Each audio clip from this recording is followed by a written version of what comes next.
Larutan penyangga. Untuk memahami konsep larutan penyangga ini, kita bisa perhatikan percobaan berikut. Terdapat larutan A dengan pH awal 5,00 yang kita masukkan pada 3 tabung reaksi yang berbeda sebanyak 20 ml. Masing-masing tabung reaksi tersebut akan dimasukkan larutan yang berbeda-beda. Pada tabung reaksi 1 ditambahkan 5 ml asam. Setelah kedua larutan ini tercampur merata, terjadi perubahan pH menjadi 4,99. Tabung reaksi yang kedua. Pada tabung ini ditambahkan 5 ml basa. Setelah kedua larutan ini tercampur merata, terjadi perubahan pH menjadi 5,01. Pada tabung reaksi yang ketiga, ditambahkan 5 ml air. Setelah kedua larutan ini tercampur merata, maka terjadi perubahan pH menjadi 5,00. Percobaan kedua. Terdapat larutan B dengan pH awal 9,00 yang kita masukkan pada 3 tabung reaksi berbeda sebanyak 20 ml. Masing-masing tabung reaksi akan dimasukkan larutan yang berbeda-beda. Tabung reaksi 1 akan ditambahkan 0,001 mol asam. Setelah kedua larutan ini tercampur merata, terjadi perubahan pH menjadi 8,98. Tabung reaksi kedua. Pada tabung ini akan ditambahkan 0,001 mol basa. Setelah kedua larutan ini tercampur merata, terjadi perubahan pH menjadi 9,01. Tabung reaksi ketiga. Pada tabung reaksi ini akan ditambahkan 0,001 mol air. Setelah kedua larutan ini tercampur merata, maka akan terjadi perubahan pH menjadi 9,00. Dari kedua percobaan tersebut, dapat kita simpulkan bahwa adanya penambahan sedikit asam, sedikit basa, dan pengenceran oleh air pada larutan A dan juga B hanya merubah sedikit pH larutan dengan nilai yang tidak signifikan. Artinya, pH larutan akan tetap atau konstan. Kondisi larutan inilah yang disebut dengan larutan penyangga. Larutan penyangga adalah larutan yang mampu mempertahankan pH-nya saat ditambahkan asam, basa, maupun air. Penentuan pH suatu penyangga adalah dengan menggunakan persamaan berikut ini.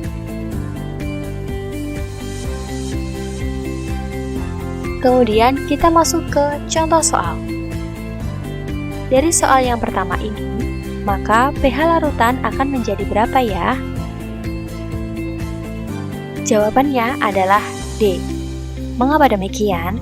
CH3COOH merupakan asam lemah dan CH3COONA ialah garam yang merupakan basa konjungsi yang dicampur akan membentuk larutan penyangga.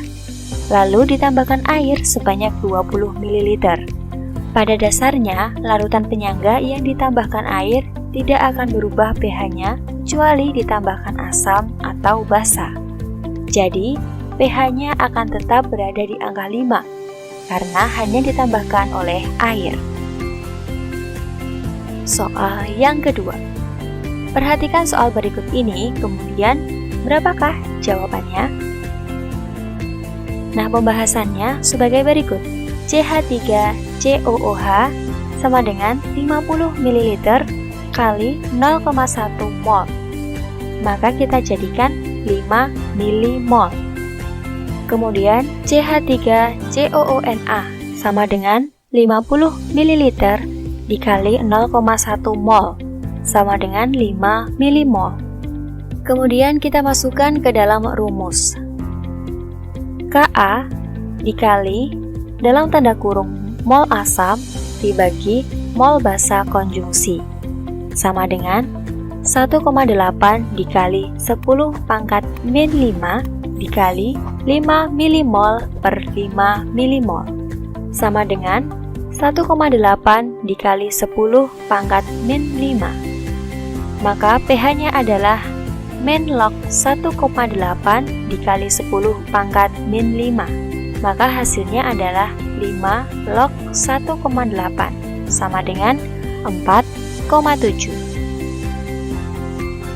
Larutan penyangga ini juga terdapat di dalam tubuh. Larutan penyangga dalam tubuh berfungsi untuk mengatur sistem tubuh agar tetap memiliki pH yang stabil. Contoh larutan penyangga yang ada di tubuh manusia adalah penyangga karbonat, yang fungsinya menjaga pH darah kita. Larutan ini terdiri dari asam lemah dengan basa konjungsinya. Contoh dari larutan penyangga yang ada dalam tubuh adalah penyangga fosfat yang terdiri dari asam lemah dan basa konjungsi. Larutan ini terdapat di dalam cairan intrasel dari makhluk hidup pada umumnya untuk menjaga pH. pH dalam darah manusia perlu dijaga keseimbangannya karena berpengaruh pada seluruh sistem organ tubuh. pH tubuh yang tidak seimbang dapat mengganggu metabolisme dan fungsi organ tubuh, sehingga berpotensi menyebabkan berbagai gangguan kesehatan. Kadar pH darah yang normal berkisar antara 7,35 sampai 7,45. Darah yang pH-nya kurang dari 7,35 disebut asidosis, sedangkan darah dengan pH lebih dari 7,45 disebut dengan alkalosis. Beberapa dampak yang dapat terjadi jika pH tubuh kita tidak seimbang antara lain 1. Sistem pencernaan, yaitu mual, kembung, dan perih di dalam lambung. Yang kedua, sirkulasi atau kardiovaskular, yaitu meracuni darah dan menyempitkan saluran peredaran darah. Yang ketiga, sistem kekebalan tubuh. Dalam tubuh, bakteri jahat dapat tetap hidup dan aktif. Yang keempat, sistem pernapasan. Kadar oksigen menjadi sedikit dan transportasinya ke seluruh jaringan akan terhambat. Yang kelima, sistem saraf otak. Karena dapat melemahkan sistem syaraf otak dengan merampas energi.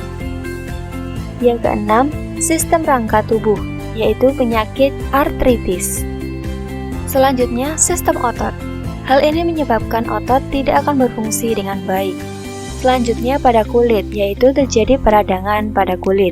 Selanjutnya sistem ekskresi atau kantung kemih, yaitu adanya penyakit batu ginjal.